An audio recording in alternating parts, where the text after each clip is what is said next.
Update. I was humiliated in front of my fiancé by my best friend. I am not sure if I should forgive her. How should I handle this?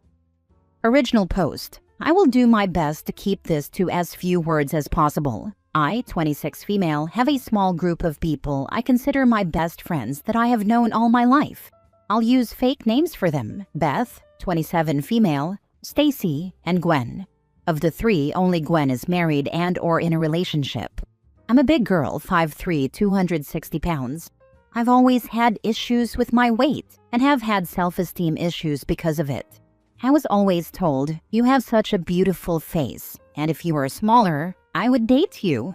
I've been in a few relationships where it was obvious that my boyfriends at the time were ashamed to be seen with me. They would never hold my hand in public and never posted pictures of us together on Instagram or Facebook. My luck on dating apps consisted of getting ghosted or guys just wanting sex, and I am embarrassed to say that I allowed myself to be used by some of them. Eventually, I stopped responding to most messages.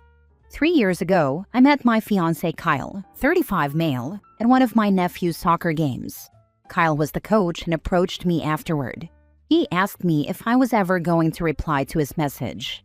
I was confused, and he said he messaged me a week prior and answered a question I had on my Plenty of Fish profile. That's when I remembered his message and I got embarrassed. I told him that I had been busy, and he asked me if I had any plans for later that night. My sister and nephew both liked him and had told me as much. I agreed and exchanged numbers with him, even though I felt like he was out of my league. Kyle is average-sized and in shape. To this day, I don't know why he didn't walk out on me on that date. I got it into my head that he was only after sex and might have some big girl fetish. We met up for an early dinner at a casual Mexican restaurant, and within 5 minutes I asked him, "Are you just looking for a hookup because you have a thing for fat girls?"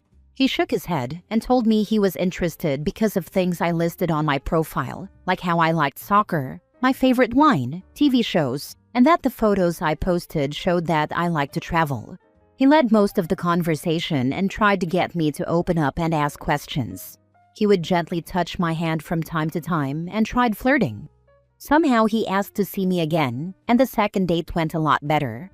I found out he was a widower who lost his wife and 2-month-old son in a car crash a decade before. He had tried dating off and on for a few years, but nothing serious came of it. He worked in the field I got my degree in, but had no luck getting hired into. Within 3 months, we were officially boyfriend and girlfriend. My friends and family were thrilled, and his family welcomed me in, even his former in-laws, whom he still considered family. All except Beth. Beth, when I told her, kept asking me if I was sure about him. She asked if he wasn't just using me for sex, which had yet to happen. Then it was, well, he probably doesn't want to have sex with you. When I mentioned that he holds my hand in public and would pull me just a bit closer to him when we would go out for drinks and guys would walk toward us, suddenly it was that he was controlling. Eventually, Kyle met my 3 best friends, and they all liked him immediately, and Beth said he was a keeper. He helped me get hired at another company in my field, starting at $70,000 plus benefits, after I politely declined an opportunity to work alongside him. I say all this because since Kyle has come into my life, he has shown me nothing but love, affection, grace, and kindness. He has also helped me start to get past my insecurities. I was over 300 pounds when I met him, and now I'm at 260. My initial fears of being some fetish of his are gone, and he has been there in every way I could ever want. A few days ago, we hosted a dinner with Beth, Stacy, Gwen, and her husband. Kyle and Gwen's husband, Mike, had become friends, and they did all the cooking and cleanup. Everything was going well, and we were all relaxing on the back porch drinking some cocktails. When Beth asked me, in front of everyone, "Why do you tolerate that picture of Kyle with his dead wife and son?" I was absolutely mortified. Kyle looked upset, but was keeping his composure. I explained that it was the only picture he had of the 3 of them together, and that I would never ask him to hide it, because that was his wife and son. That he loved them, that he loves me, and that she was being rude and needed to call an Uber to leave. She obviously had too much to drink and didn't seem like she wanted to leave.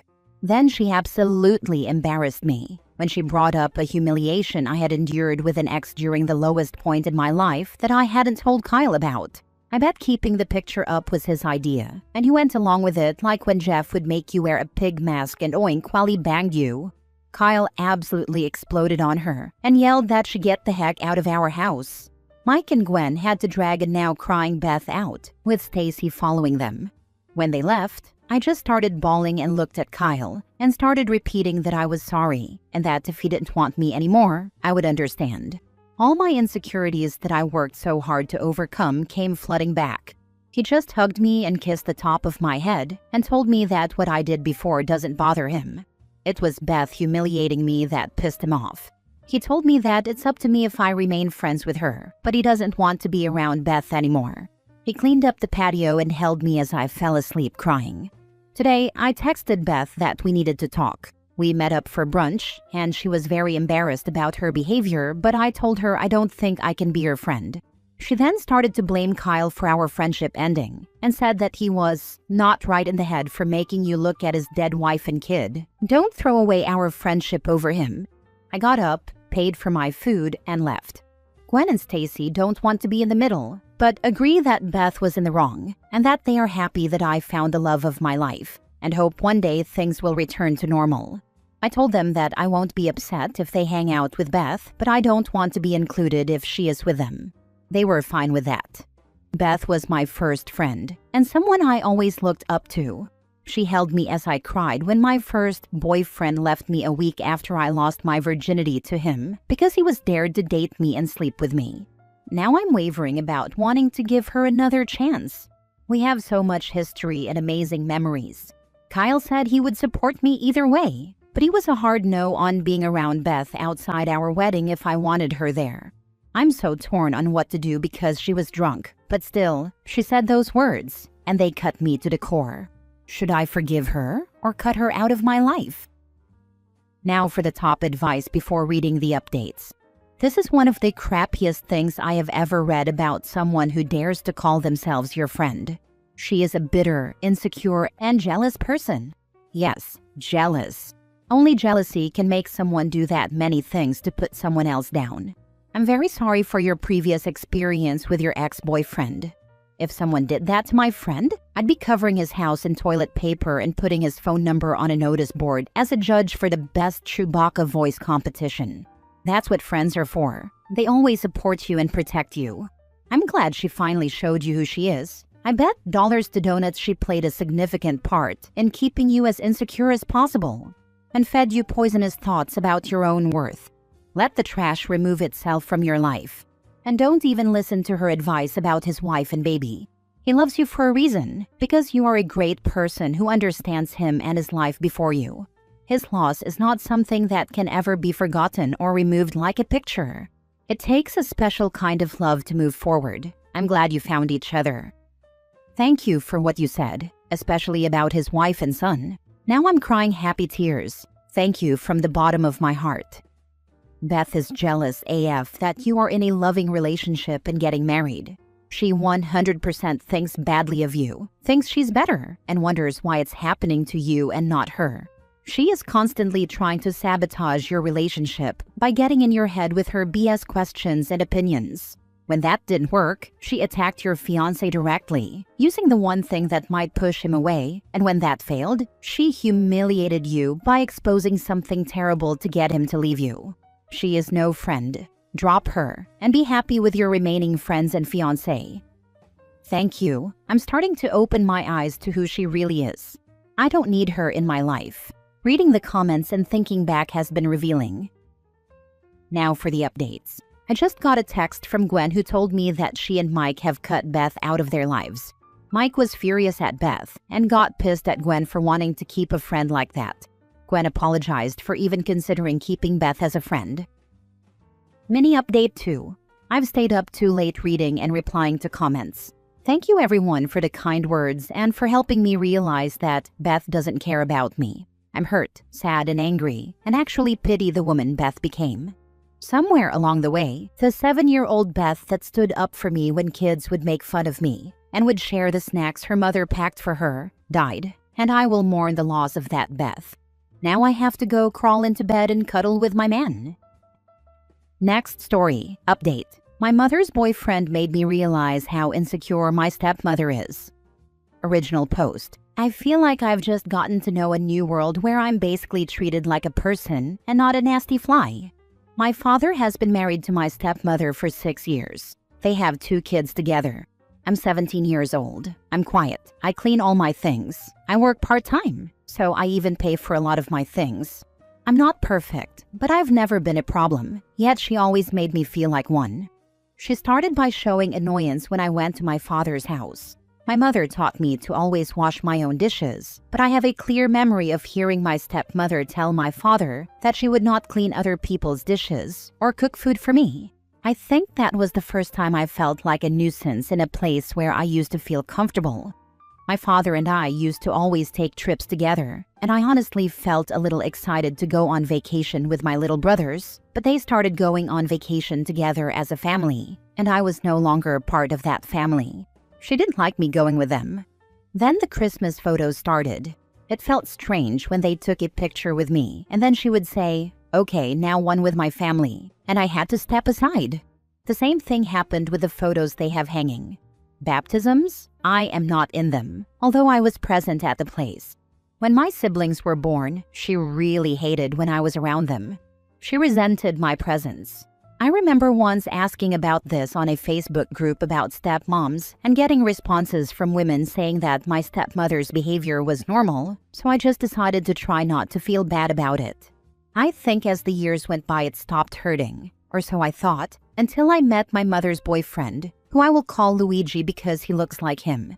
He's been dating my mom for 2 years, but he's been a friend of my mom's for years. He has a son from a previous girlfriend. Luigi is really kind and funny, so it felt strange to feel comfortable around him. One day he was organizing a vacation, and I was happy to hear him include me in his plans. His son and I get along well, so he even invites me on outings with them. My mother is pregnant, and I think that relived a trauma with my stepmother. So I automatically expected to be left aside by Luigi, but it didn't happen that way. My mother and he always include his son and me in all the plans. Thanks to this, I began to realize little by little that my stepmother is not normal, but it still hurt. Everything exploded yesterday when my father and his family were going to take the typical Christmas photo. My father told me that he would take one with me later, like every year. He keeps them in his office, so I stayed at home. I felt silly for feeling sad again. My mother hugged me, but I just got tired and finally told my mother about the real treatment I've been getting. For the first time, I saw Luigi angry. He called my father, and I heard him tell him everything. I even laughed a little when he said that my stepmother is an insecure psychopath. Although Luigi apologized to my mother for it, he told her that what I have been experiencing is a type of psychological child abuse that he will not be involved in anymore. Those words made me realize that it's true. I've been bullied by a grown woman just for existing. She's insecure about a kid. I was a kid when I met her. I was a kid when she made me feel insecure in my own house. I was a kid when she started to call me a weekend daughter. I don't want to see my father again. I don't want to live my adulthood around a person who hates me. But I also don't want her to win by giving her what she wants, making me disappear. Now for the top comments before reading the update. Don't think about cutting contact with your father as her winning. Your father has not stepped up to be a good father or even a protector. At the end of the day, many faults fall upon him. You are prioritizing your true family, the people who cared about you. It isn't about anyone winning. Her father is no prize, as he enables his wife's horrid treatment of his own flesh and blood. It's about protecting the daughter's peace, about removing toxic people from her orbit. Far too many people ignore the fact that marrying someone means embracing the people in that person's life into your own. There are plenty of reasons to keep certain people at arm's length, but not their spouse's children. Children should always be protected and welcome. Luigi for the win. He sounds amazing and has your back. Your dad has enabled your step-monster's behavior. And he hasn't made a mistake. He made choices of putting her and his new family before you. Why would you keep toxic people in your life? What does he or her actually bring to your life? Edit. Apparently this post has been shared in a sub about stepmoms. Since I have been receiving private messages from people who want to justify my stepmother's behavior, I'm sorry, but I won't answer any messages, and I will only block those accounts. I don't need someone to turn the victimizer in my life into a victim. I don't need a group of cruel adults trying to make me feel guilty for what happened when I was a child. Absolutely nothing in this world justifies mistreating a child. Being a stepmother is difficult? Then try being a little girl who doesn't understand why an adult who lives in the same house hates her. Now for the update. Hi, I made this account just to vent, but I got so many sweet comments, except for the harassment by the women in that stepmom subreddit, that I wanted to leave one last update for the people worried about me. After the day Luigi put boundaries on my father and stepmother, my father didn't call me or say anything until several hours later when he sent me a message saying, "I'm so sorry, Iha, I love you." I felt strange because that message didn't make me cry or feel loved. I always wanted to be a daddy's girl, you know? I always loved my father and really appreciated those few moments we could have together without my stepmother being there making bitter comments. But when I read that message, I had no feeling other than thinking, same old thing, and I didn't answer. My father had pictures of me in his office at home, but why do I have to be a secret? I'm not the daughter of a lover he wants to hide. Why does my existence have to be hidden there? Why can't my face be in the house where I lived? It's silly to say this now when I used to feel happy seeing my photo there. I felt special thinking, Dad has me in his office every time he works.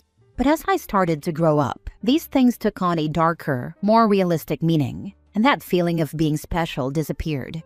A day after that message, I decided to talk to my father and stepmother. My mother and Luigi said they would go with me, but I told them I preferred to go alone. I told my father that I will not return to the house as long as he is still married to her. I think my words may have affected him because he apologized to me again, told me that he loves me, and said that now we can all go on vacation together. I would have liked to be the bigger person, but they are the adults. I was the bigger person since she arrived, and I'm tired. I told my father that I don't want to go anywhere where she is. I told him that even if he changes and sets limits on her, I still don't want to surround myself with that kind of energy anymore. I think it's healthy for me to start setting limits. I've read comments from people who talked about being over 35 years old and continuing to put up with their cruel stepmothers in order to see their fathers or siblings. I don't want that future. I don't want to live my adulthood sharing dinners with a woman who hates me. I'm terrified to think about having children and that they would have to call her grandma. I don't want to pretend that everything is fine. My father told me that he can't leave her because she is his wife and the mother of his children. I told him that I know, and that's why I won't come back. He saw something in her if they have been together for years. Both deserve each other, a cruel person and another who failed to protect me. I'm not going to lie. We argued and raised our voices, especially with her, who said that I was always problematic and in need of my father's attention. Their true personalities became clear to me when she said that I should understand that the wife or husband comes before the children, and my father agreed. I couldn't help but compare it to my mother and Luigi, who always put me and his son first. My mother always asked me if Luigi treated me well when they first got to know each other. In the end, I made it clear to my father and her that as long as they are married, I will never set foot in that house again, and that I will not be in the same place as her ever again, because I think she's really insecure, and that's really sad. I told my father that I also need space away from him. He told me that he loves me, but I'm tired of that way of loving. I felt depressed for a few days, but today we finished decorating the house for Christmas, so my mother infected me with her Christmas excitement. Luigi has gone to pick up his son, so tomorrow we will all be together. Maybe I let my stepmother win, but I think I'm going to win too by not having her in my life.